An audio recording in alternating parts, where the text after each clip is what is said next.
বিসমিল্লাহির রহমানির রহিম। আসসালামু আলাইকুম। আমি রোজি রহমান সবাইকে স্বাগত জানাচ্ছি আজকের ভিডিওতে। আজ আমরা আলোচনা করব সার্বিয়া নিয়ে।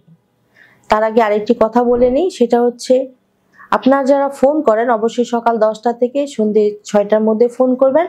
আশা করছি আপনার ফোন কলটি মিস হবে না, কারণ আমরা চেষ্টা করি সবসময় আপনাদেরকে সঠিক তথ্য দেয়া। এখন আমরা আলোচনা করব সার্বিয়ার ওয়ার্ক পারমিট বিষয় নিয়ে। দক্ষিণ পূর্ব ইউরোপের দেশ সার্বিয়া, অর্থনৈতিকভাবে উচ্চ আয়ের দেশ সার্বিয়ায় চলছে কর্মী সংকট। গণপরিবহন, নির্মাণ, ফ্যাক্টরি, হোটেল, রেস্তোরাঁর মতো কর্মী নির্ভর খাতে ঝিমিয়ে পড়েছে। ফলে কার্যক্রম চালিয়ে রাখতে কর্মী খুঁজছে সার্বিয়ার নিয়োগকর্তারা। পাশাপাশি বিশাল কর্মযোগের ইউরো এক্সপো আয়োজন করতে যাচ্ছে সার্বিয়া। এই জন্য প্রয়োজন বিশাল সংখ্যক নির্মাণ কর্মী নিয়োগ। এই সংকট কাটিয়ে উঠতে বড় আকারে বিদেশি কর্মী নিয়োগের জন্য পদক্ষেপ নিয়েছে দেশটি। এতদিনে জটিল অভিবাসন নীতি অনেকাংশে সহজ করে এনেছে তারা। বাংলাদেশের জন্য তৈরি হয়েছে সুযোগ। ইতিমধ্যে বাংলাদেশ থেকে কর্মী নেওয়ার আগ্রহ দেখিয়ে প্রক্রিয়া শুরু করেছে সার্বিয়ার কোম্পানিগুলো। প্রবাসী কল্যাণ মন্ত্রণালয়ের কর্মকর্তারা জানান, মধ্যপ্রাচ্য নির্ভর শ্রমবাজারের সংকট কাটাতে নতুন শ্রমবাজারে কর্মী পাঠানোর চেষ্টা করছে বাংলাদেশ। এক্ষেত্রে সার্বিয়া হতে পারে বাংলাদেশের একটি বড় শ্রমবাজার। 2 বছর ধরে সার্বিয়া বড় সংখ্যক কর্মী পাঠানোর জন্য চেষ্টা চলছে।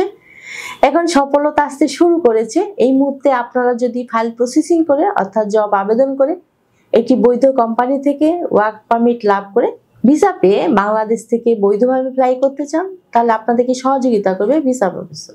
ভিসা প্রফেসর মাধ্যমে আপনি জব আবেদন করতে পারেন। ভিসা প্রফেসরের সাথে যোগাযোগ করে স্ক্রিনে দেখানো নাম্বার। সর্বশেষে আপনাদেরকে জানিয়ে দিতে চাই সার্বিয়া যাওয়ার জন্য কি ধরনের ডকুমেন্টস প্রয়োজন হবে। চলুন দেখে আসি একটি ভিডিও ক্লিপ।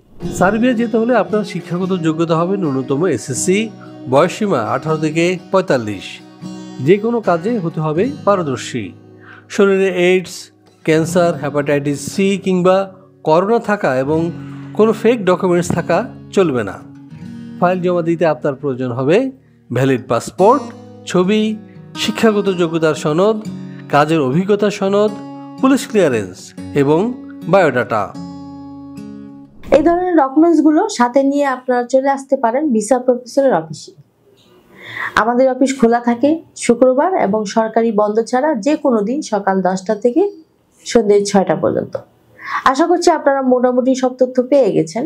এবার আমার বিদায়ের পালা। তার আগে বলবো অবশ্যই আমাদের চ্যানেলটি সাবস্ক্রাইব করে সাথে থাকুন, কারণ আমরা সবসময় চেষ্টা করি নিত্য নতুন দেশে কাজের সুযোগ নিয়ে আপনাদের সকলকে জানাতে। সকলে ভালো থাকবেন, সুস্থ থাকবেন। আবারও দেখা হবে নেক্সট ভিডিওতে। সে পর্যন্ত আল্লাহ হাফেজ।